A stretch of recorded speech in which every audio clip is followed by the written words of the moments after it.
The Freakonomics guys are back here at the table. Their new book, Think Like a Freak, offers to retrain your brain so you can tackle problems in a fresh, fun way. Stephen Levitt and Dubner join us once again. Welcome. Good morning. Your book, Freakonomics, was a national bestseller, still very, very popular.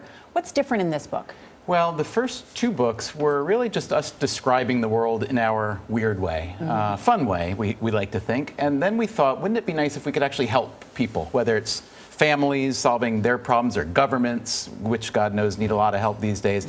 And so we tried to put our thinking into a set of sort of rules and principles, almost parables to live by. So that's the idea here. And Stephen, you say, and when we say Stephen, how do you know what Stephen I'm talking to? Levitt and Dubner, we go by last names. Yeah. All right, Levitt, we'll go with you. Because you say freaks like to have fun, number one, but it's also good to think like a child. I love that section. What do you mean by that? Yeah, as we started to think about what made us different, we realized we're really just very childish, and we don't rule anything out, and we tend to think really small. We don't try to answer the big questions. We try to take the smallest questions, and we go for the obvious a lot of the times, things that other people wouldn't think were reasonable. But kids have no preconceptions or bias.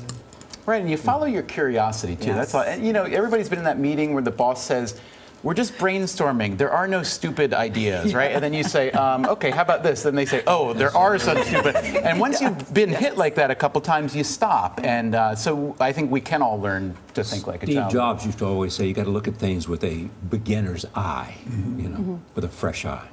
Yeah, absolutely. When I do some work with firms, and the only good advice I ever give firms is because I know nothing at all, and I ask questions that they think are ridiculous. But then when you press on, oftentimes it's the best ideas are the ones that are right in front of us. We can't see them because we're blinded by conventional wisdom. One of the best examples I thought of freak thinking was a hot dog champ that you talk about, because most people think, how do I eat more hot dogs? But he thought what, Dubner? Yeah, this is Kobayashi. Takeru Kobayashi, known as Kobe, who's an amazingly interesting guy and has become a friend of ours, lives in New York now. So instead of thinking, how can I in these contests eat more hot dogs, which is what the traditional competitive eaters thought, he thought, how can I make one hot dog easier to eat? And broke it down, and because he asked a really different question, he came up with a totally different set of strategies, so wildly good that his first year out, he not only broke the world record, but doubled it, which world records don't get doubled. What was his strategy? It involves many parts. Instead of feeding the dog with two hands, he would break it in half to start with. Do some of the work with your hands that your mouth would otherwise be doing. Separate the dog from the bun. It's easier to swallow the dog alone. Dip the bun in warm water and soak the bun in warm water. So even if we don't want to become competitive eaters ourselves, we can all benefit from soaking our buns in warm water. That's okay. So a lot of breaking down the problem, redefining the problem. And even though this is a kind of silly example, none of us want to be competitive eating champions, I assume. Charlie, I don't know, maybe that's the dream. But what we try to say is that whatever problem you're trying to solve, poverty, famine, income inequality, a lot of times we define the problem wrong. We look at the thing that bothers us most as opposed to asking a new question and trying to get a new set of solutions. Let's turn to golf. Yeah. That's their sweet spot for both of them. So apply all this to golf. One thing we've been doing is actually collecting data. You're a good golfer. He's getting better. I'm getting worse, so we're going to be about the same pretty soon.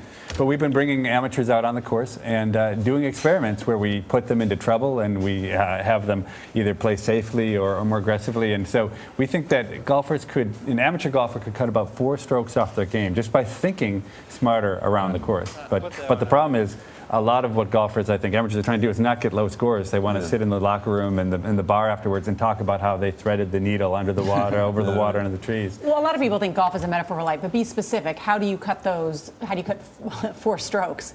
So I'll give you an example. Golfers are much worse than they think. And so when there is a flag that's cut close to a water hazard, for the typical golfer, the right place to aim is about 40 feet to the right. If the pin is by the... There's no amateur golfer in the world who actually aims there, and that's why the water hazards are filled with balls of people who are hitting balls in the water, when if they just hit it safe over to the other side of the green and chip toward it, they could save a lot of strokes. This is great. My ball always goes right. That's advice. Aim left. Another thing I thought was relatable in your book was the upside of quitting, because you said whether it's a job, whether it's a relationship, so many of us are focused on we got to do it, and you're saying no. Yeah. Well, you got to stop thinking like that. We've all been coached and taught throughout our whole lives to never give up anything, right? Vince Lombardi made it the famous phrase here, winners never quit, quitters never win. Churchill, never, never, never give up. Now, if you are the prime minister of a great nation facing extinction by the Nazi German government, then yes, not giving up is a great idea. For most of us, the stakes aren't as high. So when you're in a job, a relationship, a project, there's a thing called the sunk cost fallacy, where you put a lot into something and you think, well, I have to keep going. See it through. Yeah. And so we argue that there are a lot of cases where we would all do better by accepting failure as a fruitful end of something and moving on with the next one. We've both of us have quit a lot of stuff, and we're biased. Look, everybody's biased. We may be biased in favor of quitting because we've quit and ended up happy, but I think a lot of people can benefit from that. It's not just quitting, it's quitting quickly, failing quickly. The quicker you fail, the more time you have to do something worthwhile. So you can move on to something else. You even talk about your kids, Stephen Levitt, that you don't encourage them to be good in math and writing. You encourage them to think and be excited about something. Yeah, I mean, I don't mind if they're good at math and writing, but I figure every kid learns how to read and every kid learns how to do math. But when I look at my college students, my PhDs, what they have trouble with is ideas and creativity. So I figure anything you can do to make a happy, creative kid is something that gives them a leg up on the world. And one other chapter you write, how to persuade people who don't want to be persuaded.